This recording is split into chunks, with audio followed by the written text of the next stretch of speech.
Konon, Nelson Mandela meninggal di penjara tahun 80-an. Tapi, mengapa dunia mencatat dia hidup puluhan tahun setelahnya? Seolah-olah sejarah telah ditulis ulang tepat di depan mata kita. Coba kita tarik nafas sejenak dan masuk ke dalam ingatan terdalam kita. Ribuan, bahkan jutaan orang di seluruh dunia bersumpah bahwa mereka melihat pemakaman Nelson Mandela disiarkan secara langsung di televisi pada tahun 80-an. Kita ingat detailnya, tangis pilu istrinya, pidato duka yang menyayat hati, hingga tajuk utama koran yang mengabarkan kematian sang pejuang apartheid itu di balik jeruji besi. Tapi sekarang, coba kita buka buku sejarah resmi. Cari di mesin pencari manapun. Nelson Mandela baru dinyatakan wafat pada 5 Desember 2013. Pertanyaannya, kemana perginya memori kolektif yang kita miliki itu? Apakah kita semua secara serentak mengalami delusi massal? Atau ada sesuatu yang jauh lebih gelap dan lebih besar sedang terjadi di balik layar realitas kita? Bayangkan, kita sedang berada di sebuah ruang interogasi yang gelap dan pengap. Hanya ada satu lampu yang berkedip di atas meja penuh tumpukan dokumen rahasia. Di sini, kita mulai menyadari bahwa apa yang kita anggap sebagai fakta ternyata bisa berubah dalam semalam. Ini bukan sekedar fenomena psikologis biasa. Ini terasa seperti sebuah glitch, kesalahan dalam sistem dunia yang kita tinggali. Kita mulai merasakan ada yang tidak beres.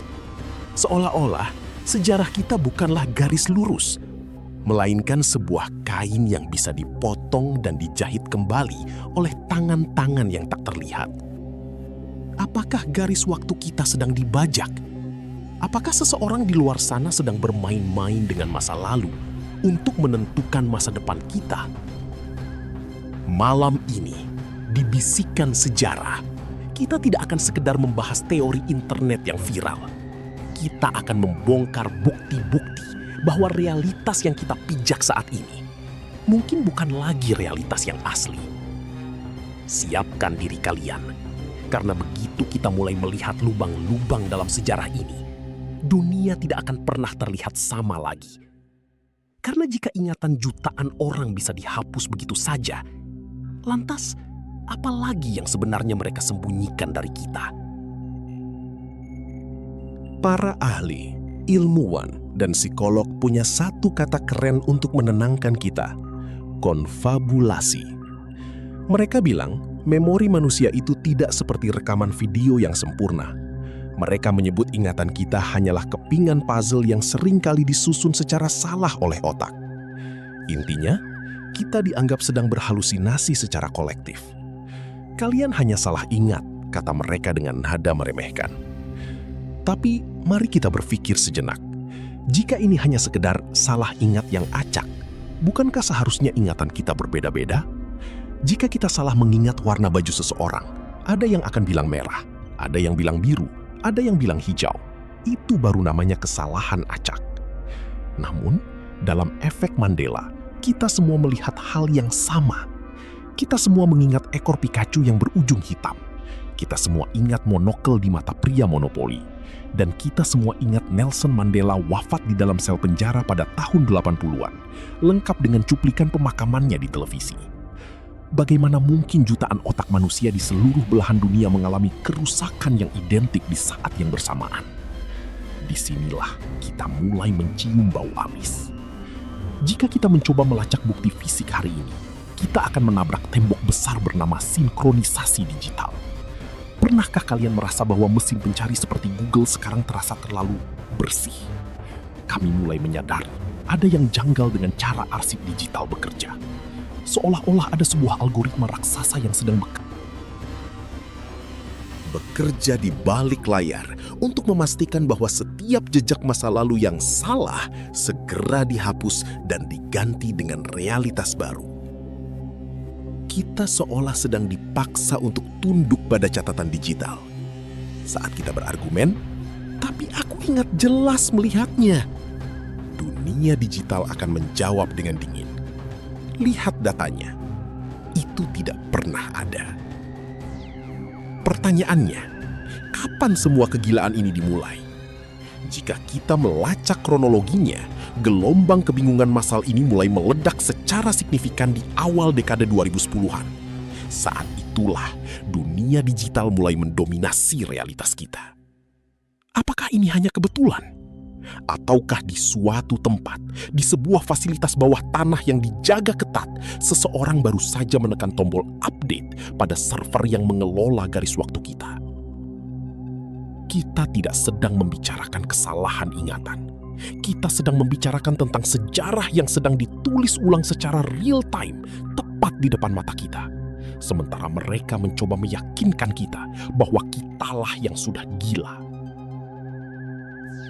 Tapi, ada satu hal yang lupa mereka perhitungkan. Residu.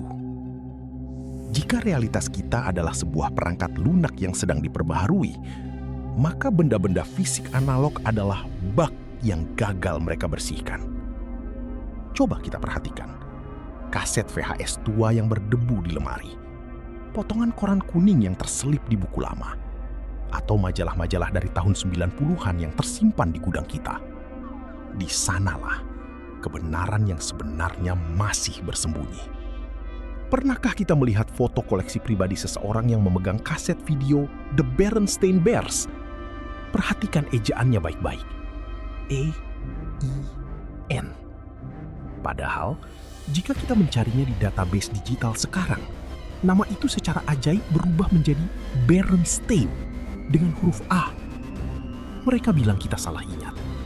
Tapi, apakah ribuan kaset fisik yang dicetak dengan tinta di atas kertas itu juga ikut salah ingat?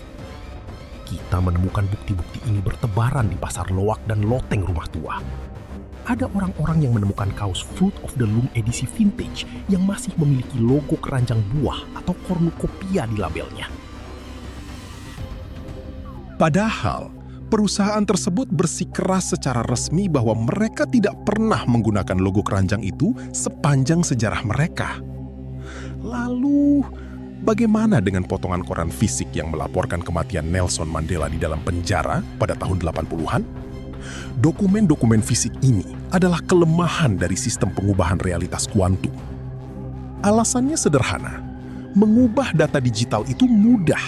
Hanya butuh satu perintah delete atau replace di server pusat, maka seluruh sejarah di internet akan berubah dalam sekejap. Namun, mengubah atom pada benda fisik yang sudah tersebar di jutaan tangan manusia, itu jauh lebih sulit. Bahkan bagi mereka yang memegang kendali atas garis waktu. Benda-benda berdebu ini adalah saksi bisu. Mereka adalah potongan-potongan dari garis waktu asli kita yang tertinggal. Seperti sidik jari seorang pencuri yang lupa dihapus dari TKP. Ini membuktikan bahwa ingatan kolektif kita tidak menipu kita. Justru dunia di sekitar kitalah yang sedang dipaksa untuk berubah, meninggalkan kita dengan bukti-bukti fisik yang menolak untuk tunduk pada narasi baru yang mereka ciptakan.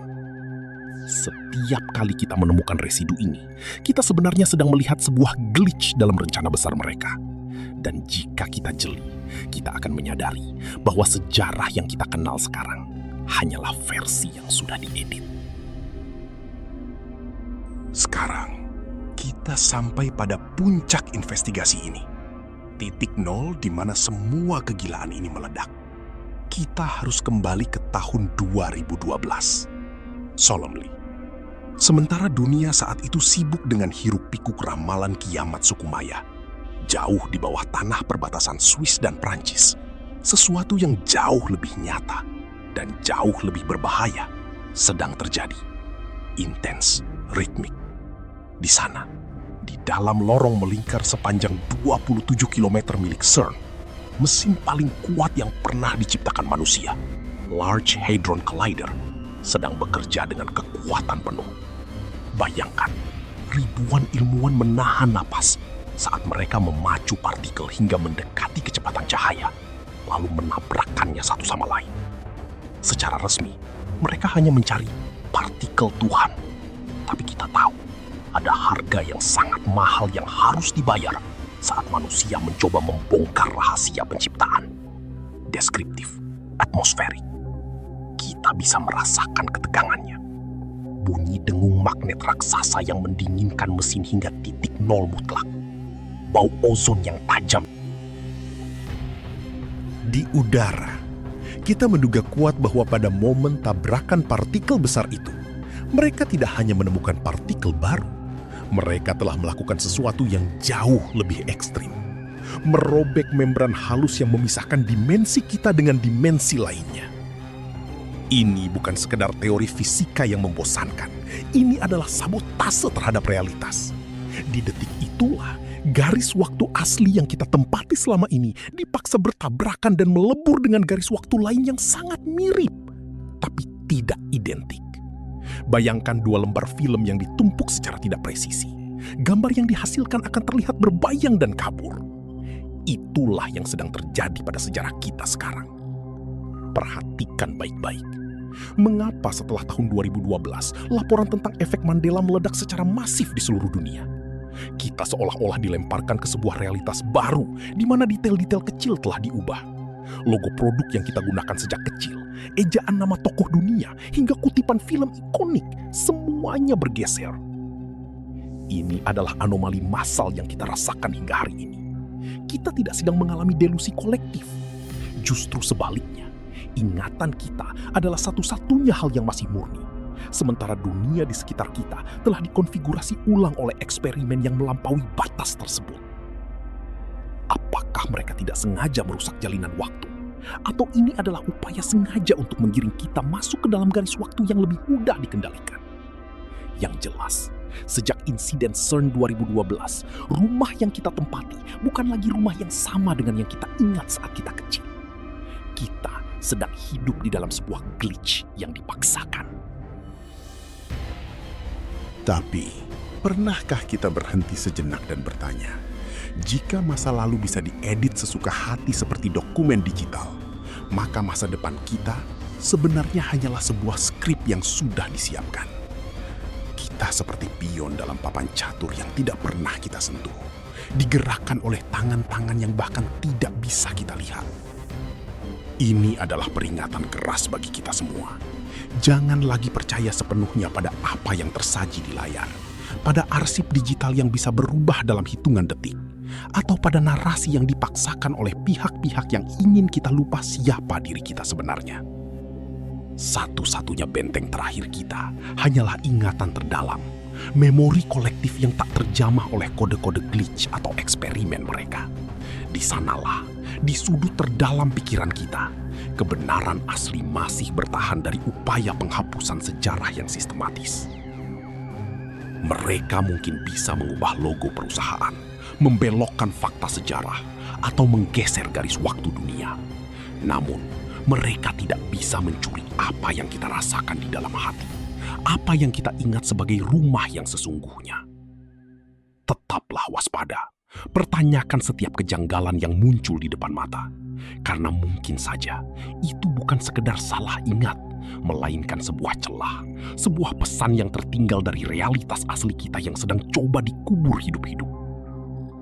Dunia mungkin telah berubah, tetapi selama kita masih mengingat, mereka tidak akan pernah menang. Sepenuhnya. Sampai jumpa di episode berikutnya. Tetap skeptis, tetap kritis, dan teruslah menolak untuk lupa. Karena di bisikan sejarah, tidak ada kebenaran yang terkubur selamanya.